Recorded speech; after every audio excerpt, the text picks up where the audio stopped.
And here we are at 326 Rowe Street in Hawley, Pennsylvania.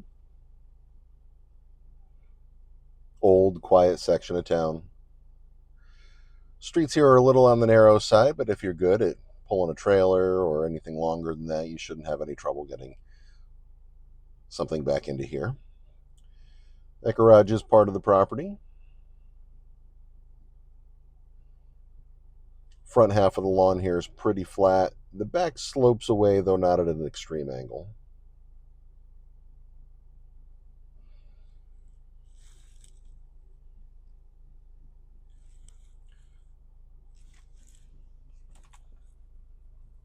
Got some architectural shingles on the roof. Those are typically good for 25 to 35 years. And the exterior of the home looks like it's in pretty good condition. Love these old covered porches. This one here has a relatively large one.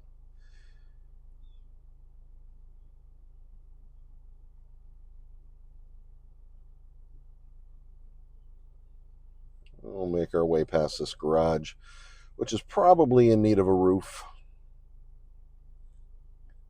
As I had mentioned, there's a slight slope to the backyard, but nothing major.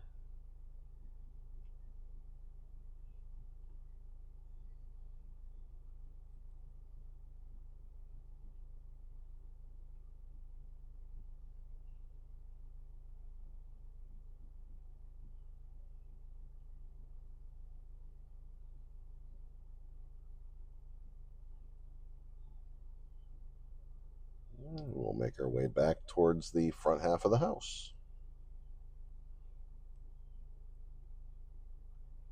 Definitely a nice quiet street. During my time here, there was maybe one or two cars that have driven even close to it. It's a spongy spot right here on the floor, on the front porch when you're coming in. That'll likely need to be repaired. Door number one enters in through the kitchen. Ceilings in here are roughly 8 feet or so. You can see there is a little bit of a slope to them. Oak cabinets, Formica countertops. And just around the corner here, which is what I believe was probably a porch at one time, they closed it in for washer and dryer.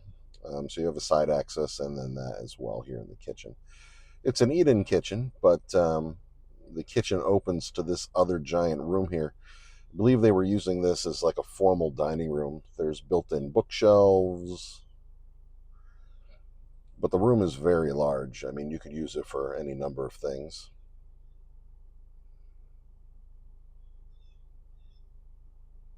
This house does have oil heat. This is your bathroom here on the first floor.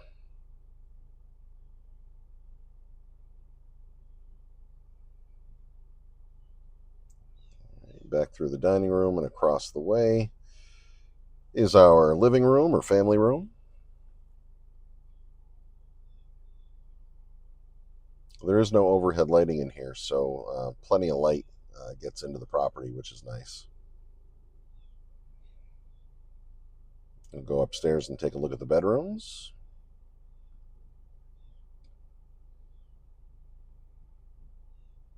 First one at the top of the steps is really small. We've got storage space here first, but then when we look into the bedroom,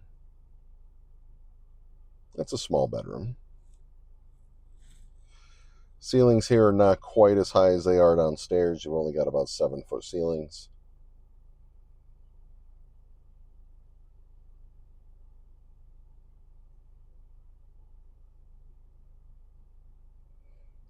This next room is what I would consider the master. It's the largest of the 3 bedrooms, and there are actually some built-in closets in this room. Closets in these older style homes aren't necessarily a big feature. They didn't have them a lot of the time, but this one has 2. Decent sized walk-in on this side, and then we have your bifold doors over there for the other. And finally, before we go down to the basement, we're going to take a look at bedroom number 3. Again, decent size. No closet in this room, but a wardrobe or something in the corner would work just fine.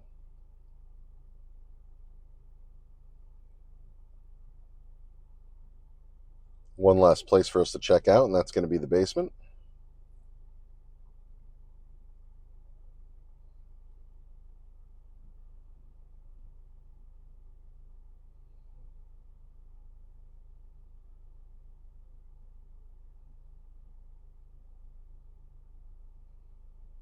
It's a little dark down here, so bear with me while I try to find a light switch.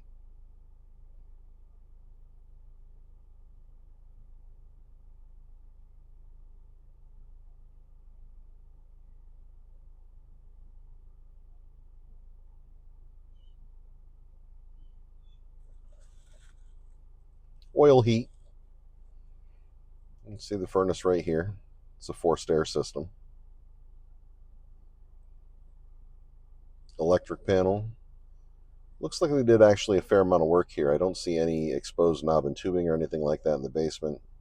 There are some phone lines there, but that's nothing serious. Water heater.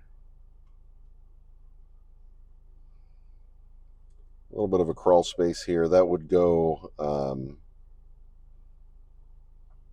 out under the kitchen. Kind of an add-on there, area there. Just one little spot of moisture in here that I noticed. It's kind of over here in this corner.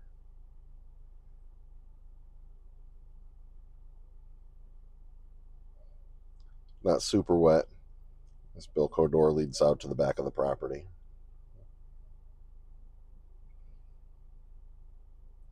So a nice little walkout basement.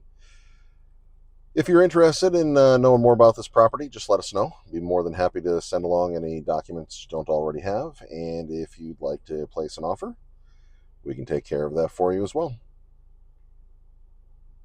Thank you so much for watching.